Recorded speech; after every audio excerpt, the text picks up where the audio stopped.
முதலமைச்சர் எடப்பாடி பழனிசாமி தனது சொந்த தொகுதியான எடப்பாடியிலிருந்து சட்டமன்ற தேர்தலுக்கான பரப்புரையை தொடங்குகிறார். முதல்வர் வரும் அந்த காட்சிகளை பார்த்து வருகிறோம்.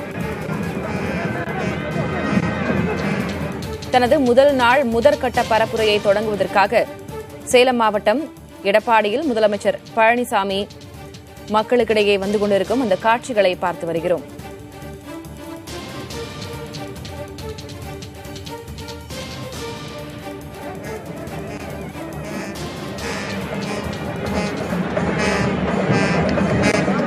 கூடுதல் விவரங்களை வழங்குவதற்காக நமது சேலம் செய்தியாளர் மோகன்ராஜ் இணைப்பில் இருக்கிறார். மோகன்ராஜ், அந்த நிகழ்வுகளை விளக்குங்க. தமிழக முதலமைச்சரும் அதிமுக இணை ஒருங்கிணைப்பாளருமான எடப்பாடி பழனிசாமி இன்று முதல் தனது தேர்தல் பரப்புரையை அவரது சொந்த தொகுதியான எடப்பாடி பகுதியில் உள்ள பெரிய சோரகை பகுதியிலிருந்து தொடங்கவிருக்கிறார். தற்பொழுது அவர் அங்கு இருக்கக்கூடிய 70 ஆண்டுகள் பழமை வாய்ந்த சென்றாய பெருமாள் கோவிலில் நடைபெறும் மண்டல பூஜையில் கலந்து கொள்வதற்காக தற்பொழுது மக்கள் வெள்ளத்தில் சென்று கொண்டிருக்கிற காட்சிகளை நாம் பார்த்துக் கொண்டிருக்கிறோம். அதாவது கடந்த மாதம் இந்த கோவிலுக்கு தமிழக முதலமைச்சர் எடப்பாடி பழனிசாமி தலைமையில் குடமுழுக்கு விழா நடைபெற்றது. அதனைத் தொடர்ந்து தற்பொழுது நடைபெற்றுக் கொண்டிருக்கக்கூடிய மண்டல பூஜையில் தமிழக முதலமைச்சர் பங்கேற்க உள்ளார். இந்த பூஜையில் பங்கேற்று முடித்த பின்னர் இந்த கோயில் முன்பிருந்து தனது தேர்தல் பரப்புரையை இன்னும் சற்று நேரத்தில் தமிழக முதலமைச்சர் துவங்க இருக்கிறார் என்பது குறிப்பிடத்தக்கது. அதாவது சட்டமன்ற தேர்தலுக்கு போதிய நேரம் இல்லை என்ற காரணத்தினாலும் தமிழக முதலமைச்சராக பல்வேறு இடங்களில் பல்வேறு மாவட்டங்களில் நேரில் சென்று ஆய்வுக் கூட்டங்களை நடத்தி வருகின்ற காரணத்தினாலும் இந்த அறிவிப்பை திடீரென வெளியிடுவதாக நேற்றைய தினம் செய்தியாளர் சந்திப்பில் முதலமைச்சர் எடப்பாடி பழனிசாமி தெரிவித்திருந்தார். அதன்படி இந்த பெரிய சோரகை பகுதியிலிருந்து இன்னும் சற்று நேரத்தில் வாகன பரப்புரையை மேற்கொள்வதற்கான ஏற்பாடுகள் செய்யப்பட்டிருக்கிறது. தமிழக முதலமைச்சரை வரவேற்பதற்காக இங்கே பொதுமக்கள், அதிமுக தொண்டர்கள் மற்றும் நிர்வாகிகள் என ஏராளமானோர் காத்திருந்தனர். அவருக்கு மலர் தூவி தற்பொழுது வரவேற்பும் அளிக்கப்பட்டிருக்கிறது.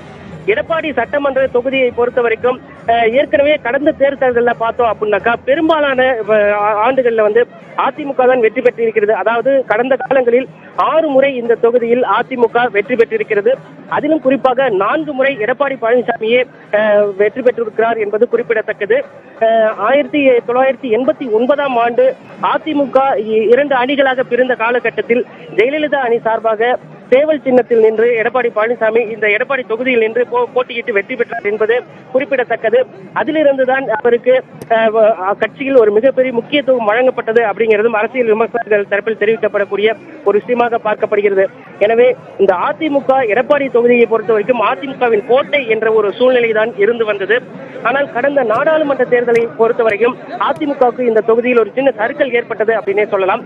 குறிப்பாக கடந்த நாடாளுமன்ற தேர்தலை பொறுத்த வரைக்கும் அதிமுக வேட்பாளர் சரவணன் அவரை எதிர்த்து போட்டியிட்ட திமுக வேட்பாளர் SR பார்த்திபனை காட்டிலும் குறைந்தபட்ச வாக்குகள், குறிப்பாக இந்த எடப்பாடி சட்டமன்ற தொகுதியில் குறைந்த வாக்குகளை பெற்றிருந்தார் என்பது குறிப்பிடத்தக்கது.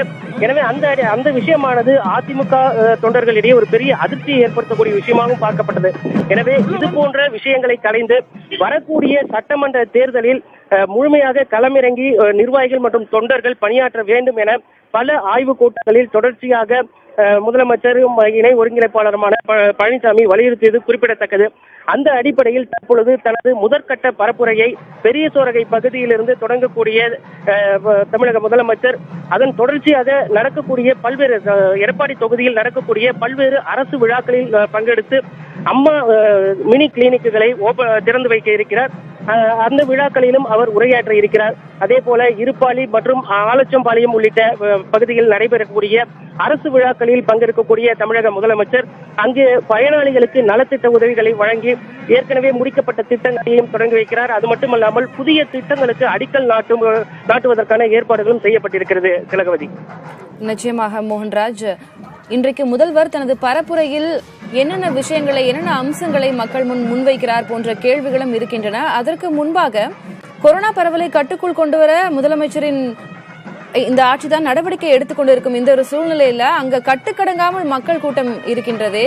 கொரோனா பரவலை தடுக்க அவர்கள் நடவடிக்கை எடுத்து வரும் இந்த நிலையில இதற்கான கட்டுப்பாடுகள் எதுவும் விதிக்கப்பட்டிருக்கா, இல்ல மக்கள் தான் ஒத்துழைப்பு வழங்காமல் கூட்டமாக அங்கே வந்திருக்கிறார்களா? அதாவது இந்த பகுதியை பொறுத்த வரைக்கும் மக்கள் கூட்டம் அப்படிங்கிறது அந்த கோவிலை சுற்றி பக்தர்கள் ஏராளமானோர் இருக்கிறார்கள். அது மட்டும் இல்லாமல் அதிமுக தொண்டர்கள் என பலரும் இருக்கிறார்கள்.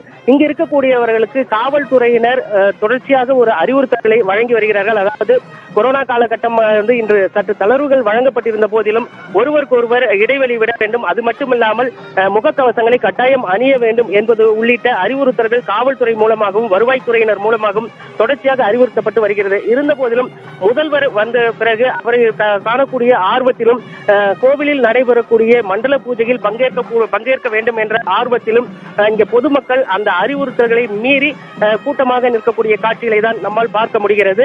எனவே இதனையும் கட்டுப்படுத்த வேண்டும். வரக்கூடிய எதிர்வரும் நாட்களில் இது போன்ற கொரோனா தடுப்பு நடவடிக்கைகளை முறையாக பின்பற்ற வேண்டும் அப்படிங்கிறத ஒரு எதிர்பார்ப்பாக இருக்கிறது. ஏற்கனவே திமுக, மக்கள் நீதி மய்யம் உள்ளிட்ட கட்சிகள் முதல் கட்ட பரப்புரையை முடித்து இரண்டாம் கட்ட பரப்புரைக்கு தயாராகி கொண்டிருக்கக்கூடிய நிலையில் அதிமுகவின் முதற்கட்ட பரப்புரை இந்த எடப்பாடி பகுதியிலிருந்து தொடங்கவிருக்கிறது. குறிப்பிடத்தக்க விஷயமாக பார்க்கப்படுகிறது. அதிலும் முதலமைச்சர் வேட்பாளராக எடப்பாடி பழனிசாமி சட்டமன்ற தேர்தலை எதிர்கொள்வது இதுவே முதன்முறை என்ற காரணத்தினால அவருடைய பரப்புரையும் மிகுந்த முக்கியத்துவம் வாய்ந்ததாக பார்க்கப்படுகிறது. தமிழக முதலமைச்சராக மட்டுமல்லாமல் கட்சியில் இணை ஒருங்கிணைப்பாளராக இருக்கக்கூடிய காரணத்தினால தமிழகத்தின் அனைத்து தொகுதிகளுக்கும் 234 தொகுதிகளுக்கும் அதிமுக மற்றும் கூட்டணி கட்சிகளின் சார்பில் போட்டியிடக்கூடிய வேட்பாளர்களை ஆதரிக்கும் விதமாக இவர் பல்வேறு இடங்களுக்கு செல்லவும் திட்டமிட்டு காரணத்தினால்தான் முன்கூட்டியே இந்த பரப்புரையை தொடங்கி இருப்பதாகவும் அதிமுக வட்டாரத்தில் தெரிவிக்கப்பட்டிருக்கிறது. திலகவதி, முதல் நாள் பரப்புரை தனது சொந்த தொகுதியிலிருந்து முதலமைச்சர் எடப்பாடி பழனிசாமி தொடங்குகிறார். தற்போதைய கள விவரங்களை வழங்கியதற்கு நன்றி மோகன்ராஜ்.